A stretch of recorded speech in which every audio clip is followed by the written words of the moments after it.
प्रभु यीशु के नाम में प्रेम भरा सलाम।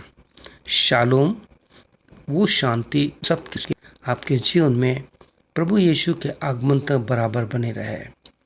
प्रियो, आज कि प्रभु यीशु मसीह का वचन जो हमसे बात कर, जो हमारी हर परिस्थिति में सहायता करता है।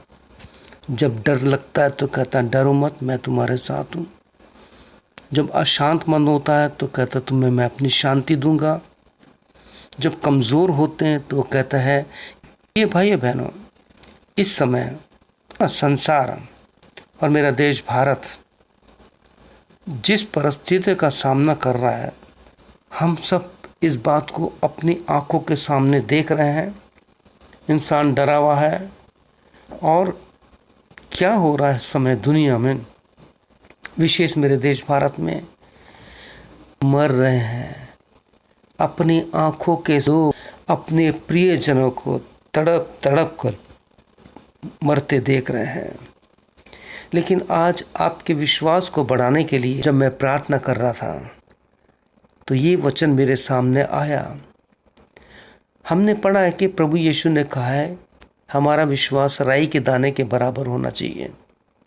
और यीशु ने कहा अगर तुम्हारा विश्वास राई के दाने के बराबर होगा तो तुम कुछ भी कर सकते हो। आप ये वचन को सब अच्छी तरह से जानते हो। प्रिय भाई बहनों, आपसे मेरी प्रार्थना विनती है कि विश्वास कीजिए कि जो यीशु ने अपने वचन में कहा है वो सच कहा है।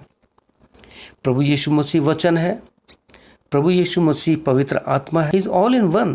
प्रभु सब कुछ है। आप जब गिनती 23 अध्याय उसका 19-20 पढ़ेंगे तो वहाँ लिखा है कि मैं मनुष्य नहीं हूँ कि झूठ बोलूँ, मैं इंसान नहीं हूँ कि मैं बात बदलूँ। वो वचन यीशु कहता है कि मैंने देखो आशीष देने का वरदान पाया है और मैं दे चुका। और वो यीशु मसीह जब हम मत्ती, मरकुस, लूका, यूहन्ना पढ़ते हैं तो पहले 3 गॉस्पेल जब पढ़ते तो वहाँ पे केवल आया मैं तुमसे सच कहता हूँ।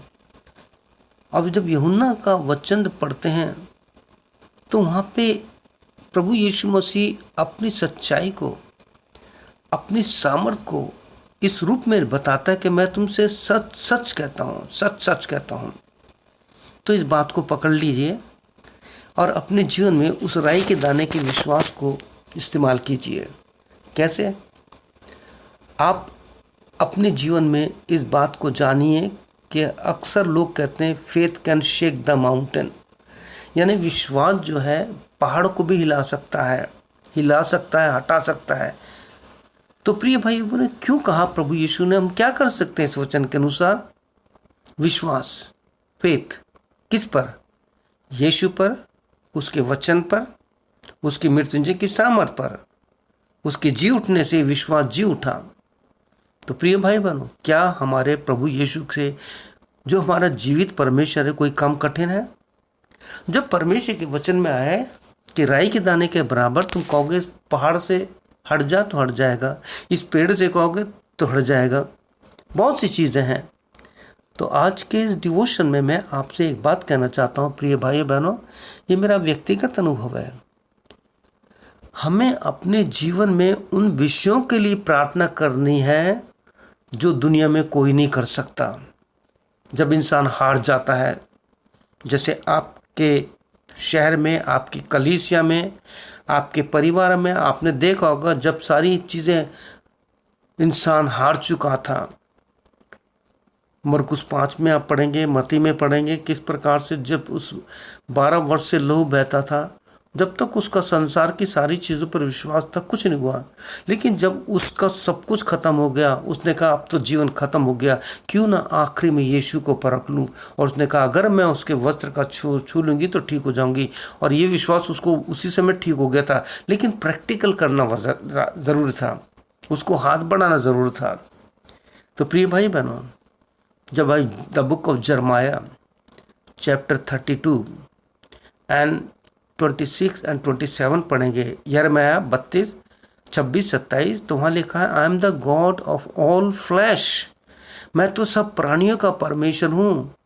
Is there anything hard for me, क्या मेरे लिए कोई काम कठिन है? नहीं। और जब आप यशाया 43 उसका 13 वचन पढ़ेंगे, कहते हैं मैं ही परमेश्वर हूँ, मैं ही आदि और अंत हूँ, मेरे अलावा कोई परमेश्वर है ही नहीं। और फिर बहुत सुंदर बात यीशु का वचन कहता है कि जब मैं कोई काम करना चाहूँ तो रोक सकता है कोई? कोई नहीं रोक सकता। प्रिय भाई बहन, मैंने अपने व्यक्तिगत जीवन में ऐसी ऐसी बातों पर विजय प्राप्त की, इसी विषय पर कि प्रभु यीशु से कहा कि तू वचन है, तूने ऐसा कहा है, अगर कहा है तो मेरे विश्वास के अनुसार मैं तुझसे कहता हूँ, मैं तेरी संतान हूँ, मैं तेरा सेवक हूँ, मैं तेरा बच्चा हूँ, तुझे करना पड़ेगा, क्योंकि मुझे तेरा गवाह बनाना है, बन करके लोग के सामने रखना है। लोग ठीक हो जाते हैं, गवाही नहीं देते। आपको पता है यशाया 43:10 में क्या लिखा है? You are my witness says the Lord. परमेश्वर कहता है कि तुम मेरे साक्षी हो। प्रेरितों के काम पढ़िए आप कि किस प्रकार से लोगों के जीवन में काम हुआ, तो उन लोगों ने गवाही दी, उन लोगों ने बताया। यूहन्ना 9 अध्याय में देखिए, जन्म का अंधा किस प्रकार से लोगों को साध पूछ रहे कैसे हुआ ये, पढ़िए आप। गॉस्पल में पढ़िए किस प्रकार से जिस अंधे को ठीक किया, जिस कोढ़ी को ठीक किया, वो जाकर गवाह बन गया। प्रेरित 3 में तो बहुत ही सुंदर है कि वो जन्म का लंगड़ा उछलता कूदता हुआ गवाह बन गया परमेश्वर का। हमें गवाही देनी है, और वो काम कीजिए जो डॉक्टर नहीं कर सकते, दुनिया की कोई चीज़ नहीं कर सकती, पैसा धन दौलत नहीं कर सकता। जो आज हमने देखा है कि लोगों का पैसा जान नहीं बचा सका, लेकिन जीवन बचाना केवल यीशु का काम है। यीशु ने क्या कहा? यूहन्ना 10:10 में क्या कहा? मैं इसलिए आया हूँ कि तुम जीवन पाओ। तो इसलिए मेरे भाइयों और बहनों, आज का डिवोशन, आज का मनन आपके लिए कि अपने जीवन में राई के दाने के विश्वास को उत्पन्न कीजिए। प्रभु कहना चाहता है, धन्य है मेरे विश्वासी दास, जो तू थोड़े से में विश्वास रखा, राई के दाने के समान विश्वास तूने अपने जीवन में रखा। और भी बहुत सी बात बता सकता है वचन से, लेकिन आज के लिए इतना ही बहुत है। इस वचन को अपने जीवन में रख लीजिए और कुलुस्सियों 2:6-7 के अनुसार जैसा तुमने वचन को ग्रहण किया है उसमें जड़ पकड़ते और बढ़ते जाइए। कुलुस्सियों 3:16 के अनुसार प्रभु यीशु के वचन को, जो खुद यीशु है, अपने जीवन में ले लो। आइए प्रार्थना करते हैं। प्रभु यीशु, इस वचन को जो अति वेग से दौड़ता है, जिसमें सामर्थ है, आज मैंने अपने लोगों में जो दुखी, लाचार, बीमार, परेशान हैं, और जो प्रभु अपने प्रियजनों के जाने के बाद दुखित हैं, यीशु इस वचन के द्वारा उन्हें सामर्थ दीजिए, एक नई जिंदगी जीजिए, एक नई शुरुआत दीजिए कि प्रभु यीशु तेरे उस राई के दाने के बराबर विश्वास के द्वारा वो पहाड़, वो दुख, वो तकलीफ केवल विश्वास से अपने जीवन से यीशु के नाम से हटा सकें। हर एक को सहायता कीजिए, हर एक पास्टर्स, हर एक सेवक, हर एक एवेंजलिस्ट, चाहे वो भाई है या बहन है जो सेवा कर रहे हैं, उनको आशीष दीजिए, उनके परिवार को आशीष दीजिए। सारी महिमा तुझे देते हैं, प्रार्थना यीशु के नाम से मांगते हैं, आमीन। प्रभु यीशु का अनुग्रह आप सबके साथ रहे, आमीन और आमीन। May God bless you.